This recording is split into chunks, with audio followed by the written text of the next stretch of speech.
Hello everyone. Today we are going to discuss general principles and processes of isolation of elements. Elements. These are the basic units of all type of matter in this universe. How do these elements occur in Earth's crust? And how are these elements obtained from them? These are some of the basic questions which we are going to discuss today.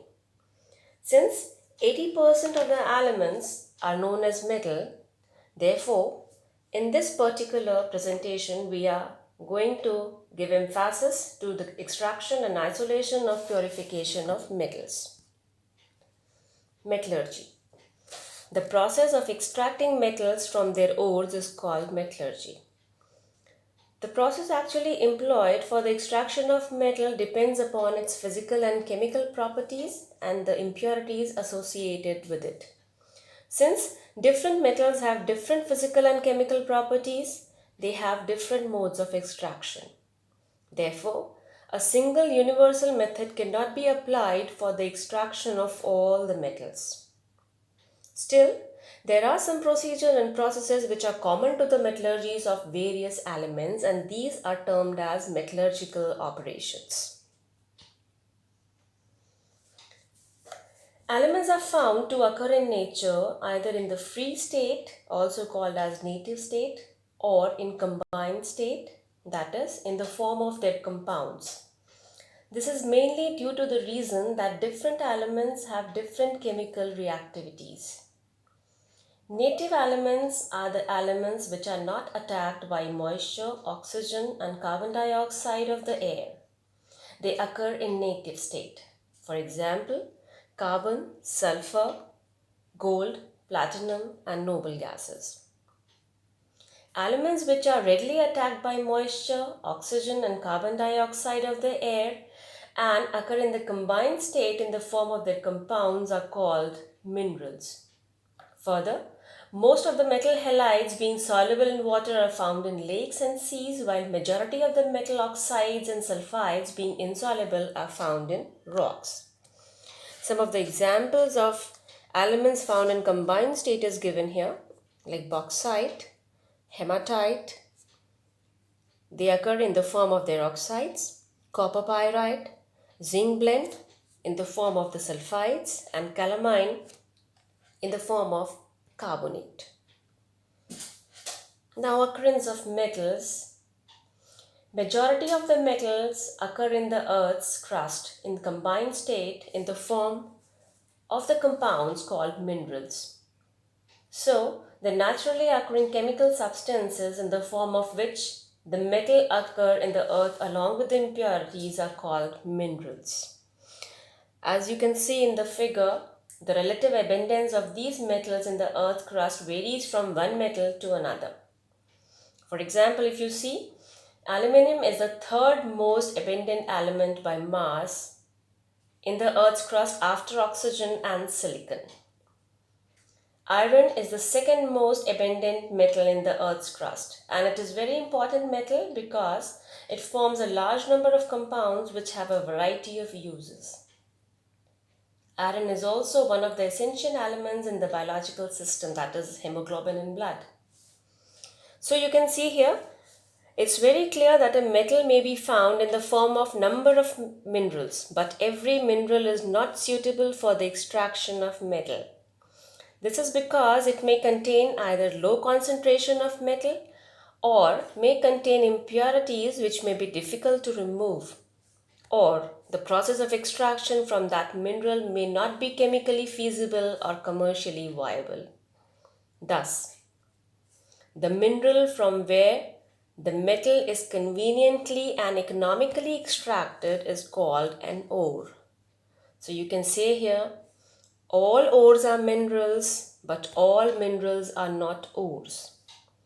If you take the example of bauxite and clay here, from bauxite, extraction of aluminium is easy and cheap, but from clay it is not.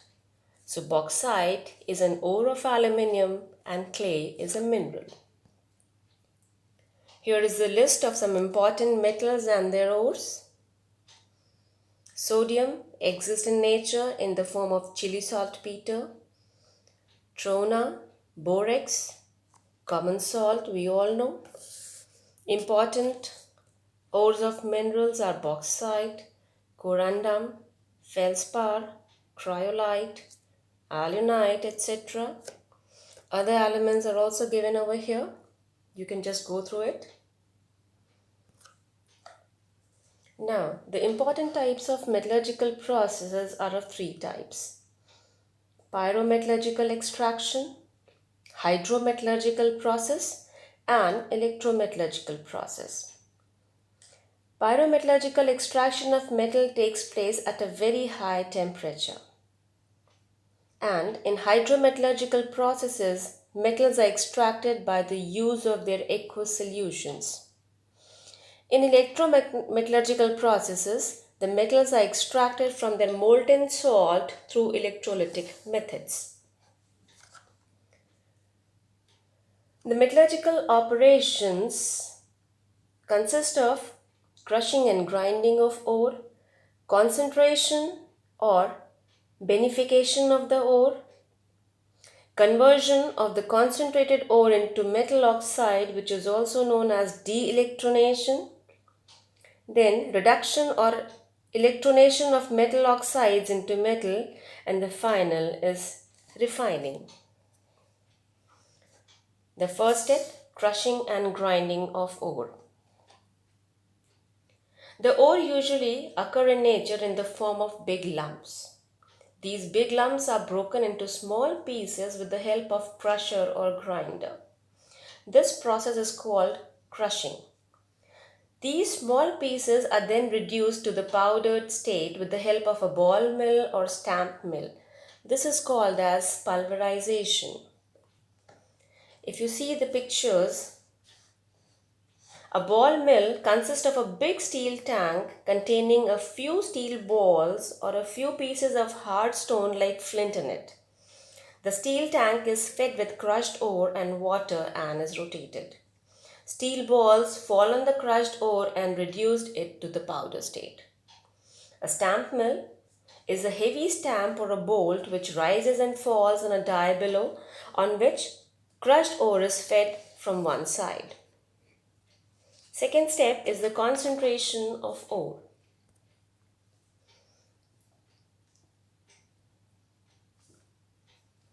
In addition to the impurities of other minerals, ores are usually associated with earthy and siliceous impurities which are called as gangue or matrix.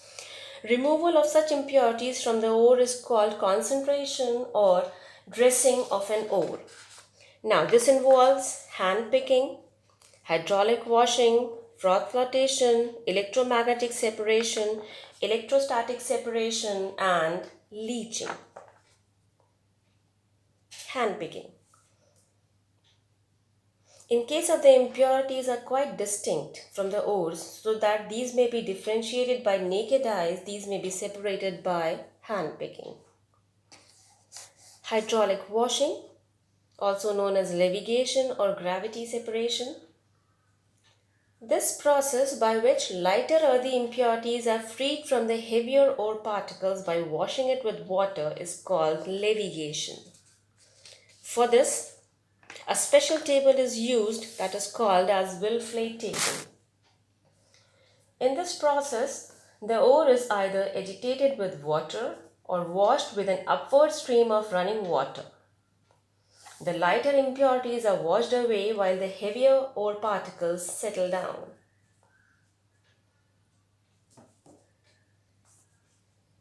Froth flotation process. This method is widely used for the concentration of sulfide ores such as zinc blende, ZNS, copper pyrite, CuFeS2, galena, that's lead sulfide, etc. This method is based upon the fact that the surface of the oxide ore is preferentially wetted by oil, while that of gangue is preferentially wetted by water. In the process, the ore is crushed into a fine powder and mixed with water to form a suspension in a tank. You can see in the picture.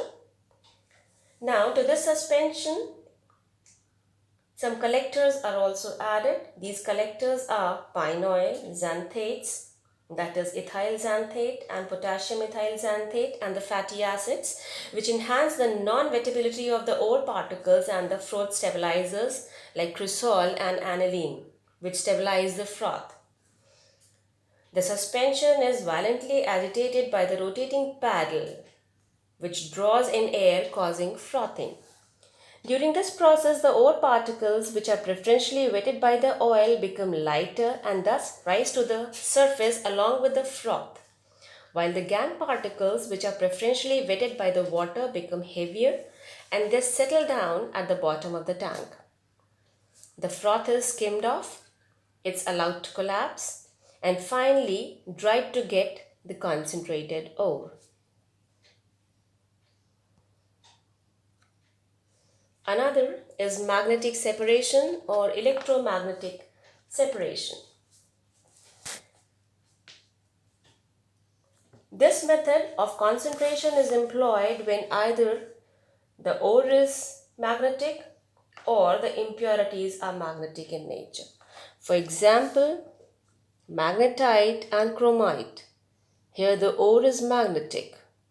Tin stone, where the impurities are magnetic and the ore is non-magnetic. In this method, the powdered ore is dropped over a conveyor belt moving around two rollers, one of which has electromagnet in it. As the ore particles roll over the belt, the magnetic particles are attracted by the magnetic roller. As a result, two separate heaps are formed. The heap collected below the magnetic roller contains the magnetic particles, while the heap formed away from the magnetic roller contains the non-magnetic particles, as can be seen in the picture here. In case of tin stone, the tungsten, being magnetic, falls in a heap under the magnetic roller, where the ore particles, that is SnO2, falls in a separate heap away from the magnetic roller. Electrostatic separation. This method is used for the concentration or separation of ores which are good conductors of electricity from those which are poor conductors of electricity. This method is based upon the principle that when an electrostatic field is applied, the ore particles, which are good conductors of electricity, get electrically charged and hence are repelled by the electrodes having the same charge and thus are thrown away, as you can see in the picture. This method is used for the concentration of lead sulfide and zinc sulfide ores occurring together in nature. The ore is powdered and is dropped over a roller which is subjected to the electric field. Lead sulfide, being a good conductor, immediately gets charged and is thrown away from the roller, where zinc sulfide, being a poor conductor, does not get charged and hence falls vertically from the roller. Leaching.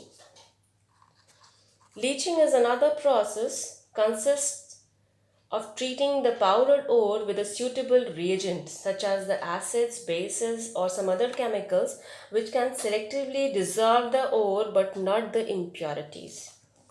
For example, leaching of bauxite, that is also known as Bayer's process, leaching of silver and gold, that is MacArthur Forrest cyanide process.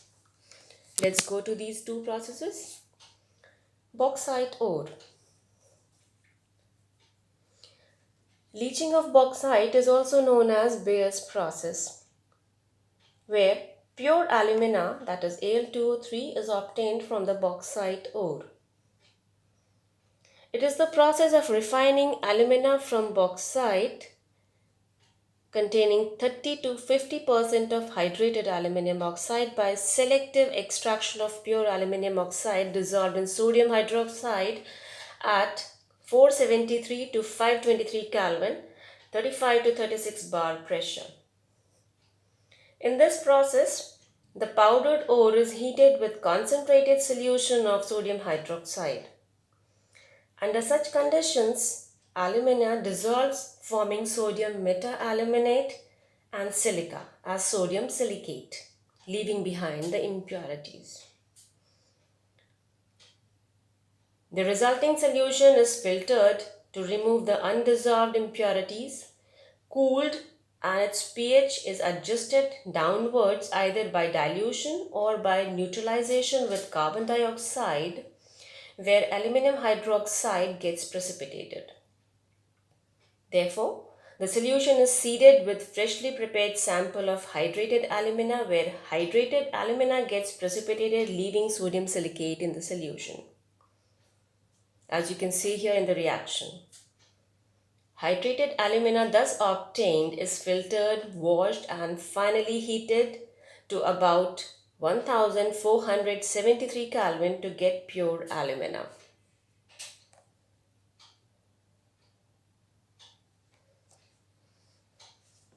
MacArthur Forrest cyanide process. Leaching is also used for extraction of very precious metals like silver and gold by converting these metals or their ores into their soluble complexes. This method is also known as MacArthur Forrest cyanide process. In this process, the finely powdered argentite or the native silver or gold is treated with dilute solution of sodium and potassium cyanide, while a current of air is continuously passed. As a result, silver and gold get oxidized, which then combine with cyanide ions, forming their respective soluble complex cyanides, while the impurities remain unaffected, which are filtered off. As you can see here in the reaction, in case of silver, silver glance or argentite, that is Ag2S, is used for leaching of silver. The initial reaction forming the soluble silver complex is reversible. However, the current of air is used oxidizing largely Na2S to Na2SO4, thus pushing the equilibrium in the forward direction.